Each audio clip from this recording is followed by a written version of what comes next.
Hello everybody, it is your favorite hero, Chris Nest here, and we are going to react to another death battle. Now, I'm going to announce this first. I have a couple playthroughs in the back lines being worked on at the moment. So, I'm playing those games a lot, taking some time to myself because,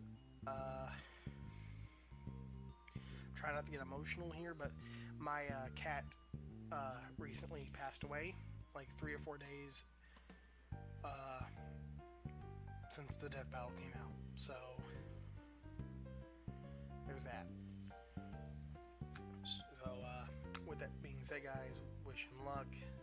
He's in a better place now, at least I'd like to think so. But on to more cheerful things before I start crying like a wuss on here again. This is a death battle between characters who have not been featured from the series before. Jotaro from JoJo's Bizarre Adventure and Kenshiro. I know Jotaro vaguely because I watched a little bit of Bizarre Adventure. Haven't finished it yet, but I know the character vaguely. But I basically get the gist of, you know, how over-exaggerated the show is, so it does make me laugh. I've not seen Fist of the North Star. I've seen nothing of it. So, I don't know. But with that being said, I'm going to go ahead and press play, and we're going to find out. Also, I fixed the black bars on the side that were on the last video. It took me a while to figure out why. We've covered a lot of macho heroes here on Death Battle, but these two are as manly and stoic as they come. It's all in those sweet-ass jackets. I mean, I guess they're pretty badass, too. Jotaro Kujo, the delinquent-turned-hero from JoJo's Bizarre Adventure. And Kenshiro, the wandering fist of the North Star. He's Wiz and I'm Boomstick. And it's our job to analyze their weapons, armor, and skills to find out who would win a death battle.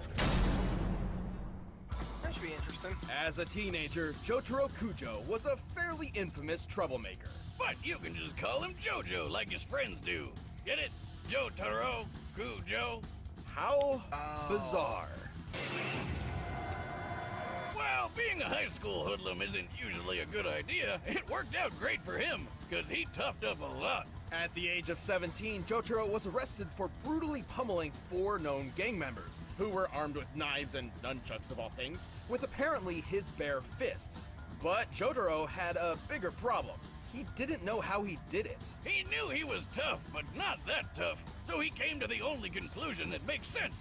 He was possessed by an evil spirit! Just like my pet rat. Yeah, wait, is that why he's been scratching pentagrams all over his cage? You'll find out. But then Jotaro did something absolutely crazy. To prove his theory, he swiped a police officer's gun, pointed it straight at his head, and fired. And that's how he died. Just kidding! A third arm popped out of his body to stop the bullet, of course! This strange being attached to Jotaro wasn't an evil spirit at all. It's an entity physically generated by Jotaro himself, and inherited through his bloodline. Yeah, lots of the JoJo family has them, including his granddad, Joseph. These beings are called stands, literally because they stand by you. I mean, I guess it's not wrong. It's so lame. Stands are powered by their So user's lame. life force. And turns out Jotaro's life force is supercharged because he's got one of the strongest stands of all, Star Platinum.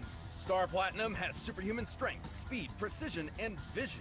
He can even phase through bodies and affect a person's inner organs. Plus, while Star Platinum can take a solid hit, most stands can only be damaged by other stands or stand users. So he's basically invincible unless he's fighting another stand? Exactly. In fact, unless you have a stand of your own, you wouldn't even be able to see Star Platinum. Oh great, so he's invincible and invisible. And when you combine all that with Jotaro's fighting skills and exceptional cleverness, they make a magnificent team. That's good, because Jotaro soon found out his family's old vampire nemesis was out to get him. That sounds overpowered. Dio! With Star Platinum at his side, Jotaro didn't just stand up to Dio, he copied Dio's greatest ability, the Time Stop. With this new power, Star Platinum can freeze time everywhere for 5 seconds. He can do it multiple times, though it does need a sort of recharge between uses. Kinda like an ability cooldown in a video game, or me in the bedroom, ladies. But still, he can friggin' stop time! In Jotaro's case, he may be human, but he's strong enough to smash through stone and leap several stories. On the other hand, Star Platinum is said to be faster than light. Sure. Technically he can because he can stop time or whatever, but he can't really move that fast normally, right? Well, maybe. Star Platinum has matched his speed with another stand called Silver Chariot. Silver Chariot previously defeated a different stand called Hanged Man. Long story short, Hangman moves between reflections at light speed, and Silver Chariot caught him in mid-movement. Granted, Silver Chariot had to use an elaborate plan to force Hangman into moving in a predictable direction. If Silver Chariot was truly faster than light, he wouldn't have needed to resort to such a plan. But the fact he caught Hanged Man at all is proof enough that he's at least close to light speed. So that means Star Platinum is close to light speed too, and he's got the super strength to back up his super speed. He can lift a steamroller that's around 60 tons. He broke the top of this building off and threw it like a javelin. And then there's the time that he broke a giant monster lady's teeth that were harder than diamonds. The definition of hardness refers to an object's protection from scratches. But we could also compare this to pressure resistance, or the possibility of fracture through a diamond's cleavage. Not that kind of cleavage. The toughest diamonds break around 600 gigapascals. This means Star Platinum can clearly strike with a force equivalent to 3 million tons. Turns out diamonds aren't forever when Star Platinum's around. What can't this guy do? Sounds like nobody could beat him. Maybe not, but unlike stands, Jotaro isn't invincible or invisible. And whenever Jotaro is hurt, Star Platinum feels the same pain. In fact, when a stand user dies, so does their stand, and vice versa. Sure, but with a guy like Star Platinum having his back, I don't think Jotaro has a whole lot to worry about. These two are one kick-ass duo, and stylish. Your receipt. You can keep the freaking change. I remember that episode, that was funny. It's the last decade of the 20th century, and the world has been ruined. In this apocalyptic age, the strong survive, and the weak kneel. Only one man challenges this new society, and fortunately, he has the literal power to do it. Kenshiro, Fist of the North Star! Like most important protagonists, Kenshiro began his journey to greatness as a young orphan. Lucky for him, he eventually met Old Man Ryukin, who was a pretty cool dude. Ended up adopting Kenshiro along with a few other kids. He was also the 63rd Denshosha. Don't shoot what? It's on safety. A grandmaster of an ancient Chinese martial art called Hokuto Shinken. While anyone can learn the basics of this dangerous fighting style, there can only ever be one grandmaster for each generation. So that's what Kenshiro set out to be. And with patience, training, and plenty of muscle building, he was named the next successor of Hakuna Matashin. Too bad his adopted brother got pissed he wasn't chosen and killed Ryukin over it. Talk about a sore loser. With Hokuto Shinken mastered, Kenshiro can focus his energy into his strikes, effectively killing an opponent with a single blow to their pressure points. There are 708 malleable pressure points in the human body, and striking any of them can cause all sorts of effects. Stunning, blinding, healing, restoring memories, making people walk backward. But mostly, they just make people explode. Anyway, things started looking pretty great for Kenny. He even got engaged. But then nuclear war broke out and turned the Earth into Mad Max land. Kinshiro's fiancée got kidnapped, and this guy used his knife fingers to draw a nifty Big Dipper on Kenshiro's chest. Seriously, how is he not dead after that? Miraculously, Kenshiro survived and began his wayward journey, wandering the wasteland searching for revenge. And if we go by how many people he blew up, I'd say he got plenty of it. He really does leave a big mess behind.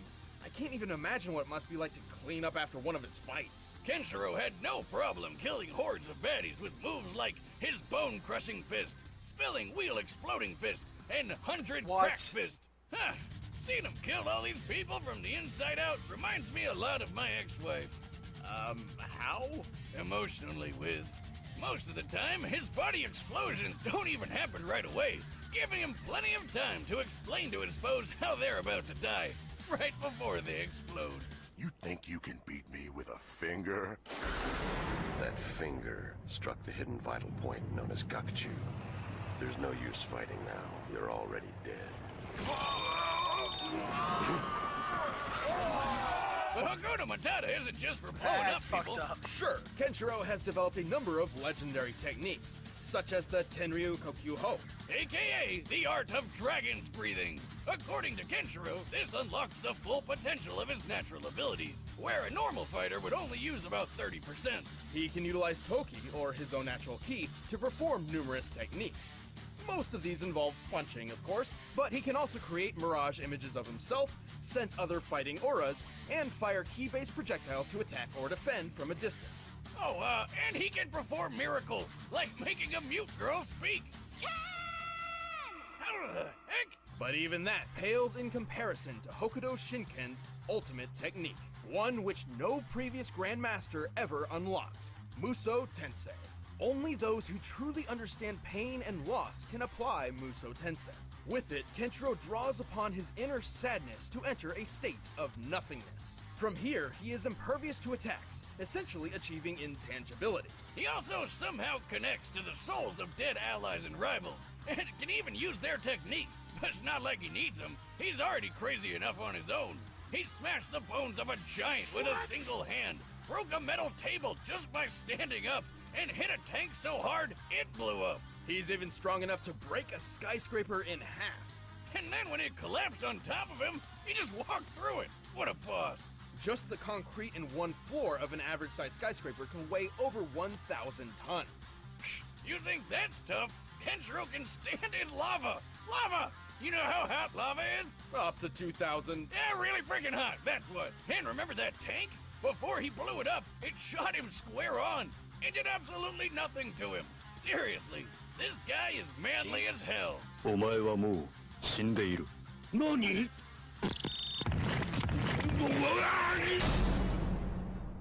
All right, the combatants are set. Let's end this debate once and for all. Yeah, But first, I don't these think guys are so Jotaro's winning stylish, this you one. know they're rocking me undies. In a world plagued by despair, darkness, and terrible underwear, there's only one company we trust to keep the balance So of Kenshiro's style broken. and comfort. MeUndies.com, beyond makers of broken. the best pair of underwear in the world. Their diamond-seamed pouches cradle my most sacred of jewels without feeling restrained or imprisoned. Forged from sustainably sourced fabric 3 times softer than cotton, which renders the wearer plus 10 in comfort and agility. And MeUndies.com has a 100% satisfaction guarantee. You'll love your undies or get your coins back. It's dangerous to go unclothed. Get the softest underwear you'll ever own 20% off with free shipping and 100% satisfaction guarantee. Just head to MeUndies.com/battle. That's MeUndies.com/battle. Time is limited. Start wearing this legendary underwear. It changed my life, and it's time to let MeUndies change yours. Go to MeUndies.com/battle right now. But first, it's time for a death battle!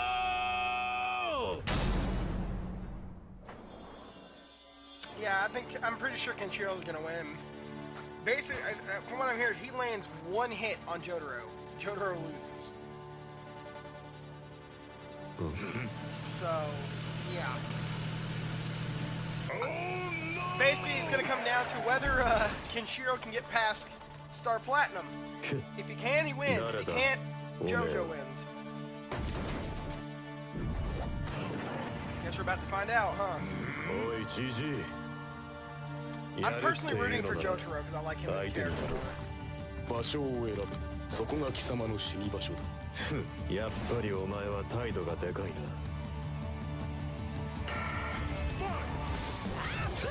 I like the sprite. Yep, nope.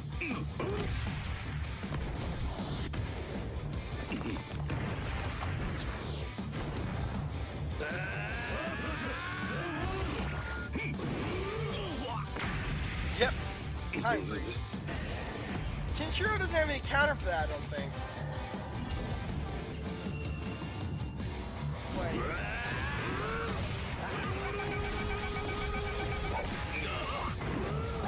But how can he see Star Platinum?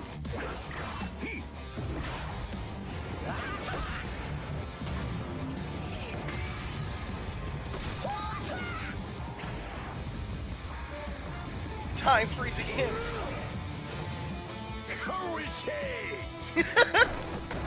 Okay. I like the music. Oh, come on. Jotaro. Nope.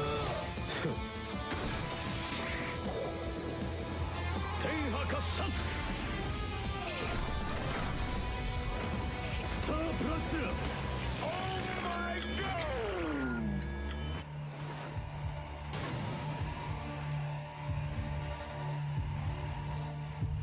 時を止めた。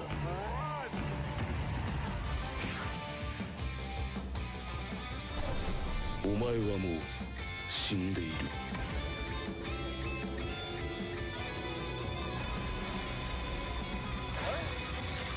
何？ What? Son of a bitch! KO! やだやだ。 Whoa, wait, what just happened? Well, all Kenshiro needed to do to win was just get one hit in. But this matchup was far closer than that makes it seem. Of course it was. Damn it. Kenshiro spent the whole time fighting Star I Platinum. called the winner, who he but I couldn't didn't even want. see. I Lucky for him, didn't want to be once right. he figured that out, his ability to sense other fighting auras helped him keep track of SP. But no matter what he did, Kenshiro isn't a stand user, so he couldn't actually hurt Star Platinum. Then again, Star Platinum's own strength wasn't quite enough to hurt Kenshiro much either. One of Star Platinum's greatest strength feats involves breaking and throwing a small section of a building. In comparison, Kenshiro broke an entire building, let it fall on him, and acted like it wasn't even there.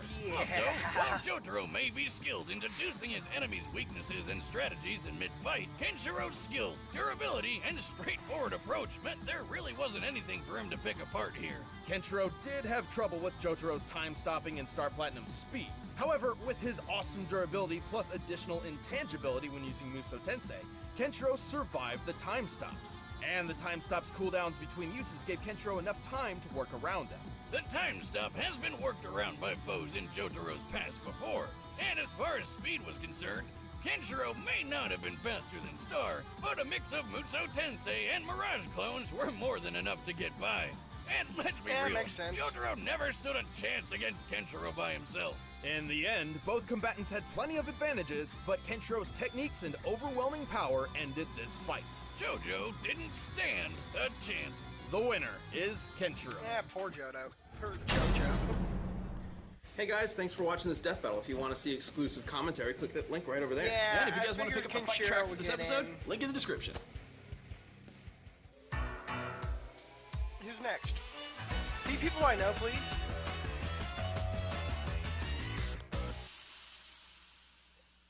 And I'm hyped!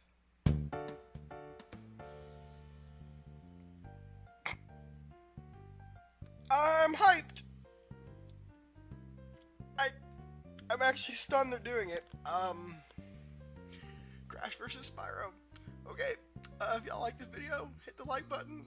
Tell me if you agree or disagree with the verdict in the comments below. And y'all stay awesome, because I gotta go scream. Bye, everybody.